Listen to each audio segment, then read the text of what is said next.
So I'm here this week. I'm here with a writer of a book here, and the name of the book is called Son of the Oracle. And the author is, I'm not going to try to pronounce your name and butcher it. My name is Kikuyu, but Americans call me Z. Z. Yeah, okay. Easier to get by. It's easy. Easy, right. Yeah. Tell us a little bit about it. How did you come up with the name, first of all? Well, first of all, Son of the Oracle is a story about Jesus and about his first 12 years before he drops off the pages of the Bible. Now, I'm writing about him in an African context. And that's why, and the Bible says Jesus is the Word. Mm-hmm. And I was thinking about the word in terms of oracle being something spoken through somebody or through a medium.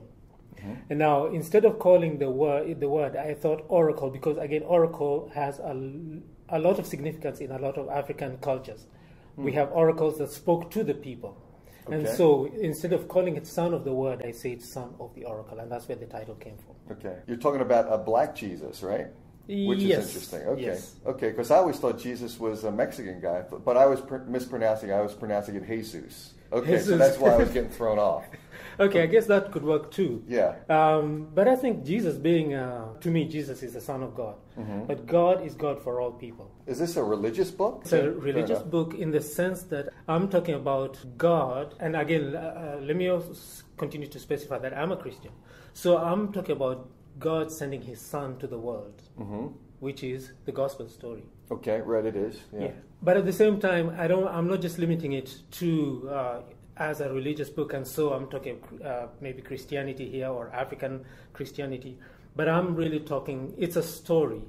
And in it, I want to educate somebody who doesn't know the African culture about African culture. Mm-hmm. And in it, I've talked about marriage, I've talked about funerals, I've talked about war, I've talked about just life in general. So it gives you a perspective of African culture from an African himself. And I noticed one thing, that there are a lot of books that are written about Africa. Not very many are written by actually black people or Africans. They're written by white people. Is this book at all about preaching? Or you're not trying to convert people to a certain religion? It's not that type of book, is it? No, it's really a story. It's a story. It's a story. Okay. Basically what I did is I looked at the life of Jesus for his first 12 years, and that's what I narrated. I was thinking, how do I relate this story of Jesus in an African context? And that's what it is. Okay.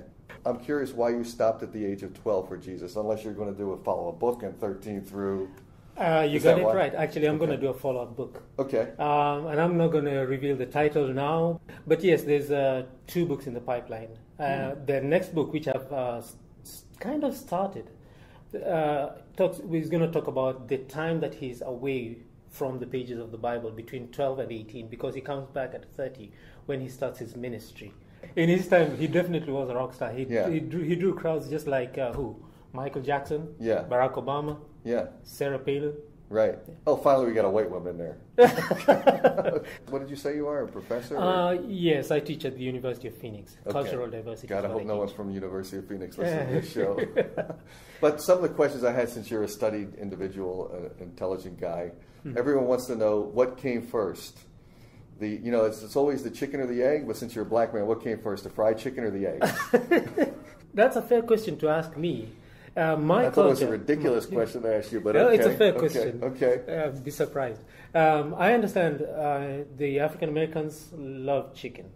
I don't know. Fried chicken. Yeah. But I'm going to speak from my culture. Okay. And the Kenyans will understand this. Mm-hmm. I am of the Luya tribe. Okay. I don't know that. I know that means nothing to you, but just take it from me. Okay. And for a special guest, we serve them chicken. That's for a special guest, yeah. Okay. And however it's prepared, but we serve them chicken. That's for a special guest. So if you are to ask me, the chicken came first. Okay. Yeah. Good. Fair enough. Good answer. We've got that. Finally, I got an answer. We've got that taken care of. Okay. I'm going to put that on my webpage in big bold letters. We have proof. Exactly. Ask this man. So now let me ask you a question. I know it took you a long time to write the book, right? The actual writing was 4 years, about 4 years. Do you think that's a long time to write a book? I don't know. It just depends. For some people, I've heard some people who've been writing for about 20 years, which I think is a really long time. And some people write in about a year.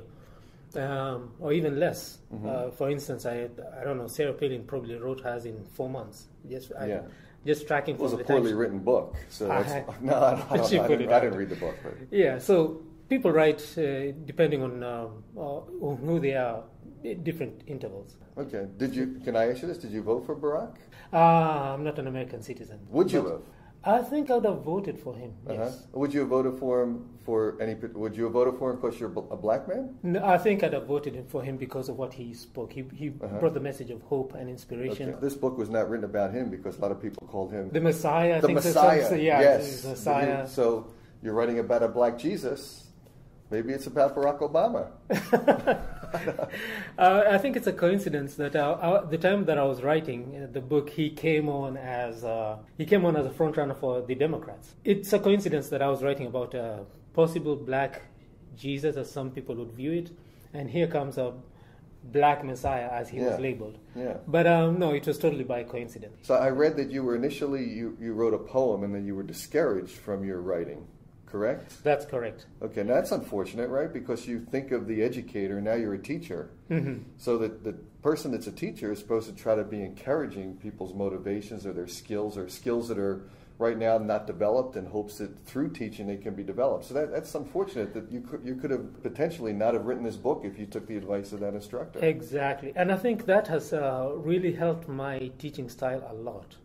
I tend to encourage any student. It doesn't matter who you are. It doesn't matter your level.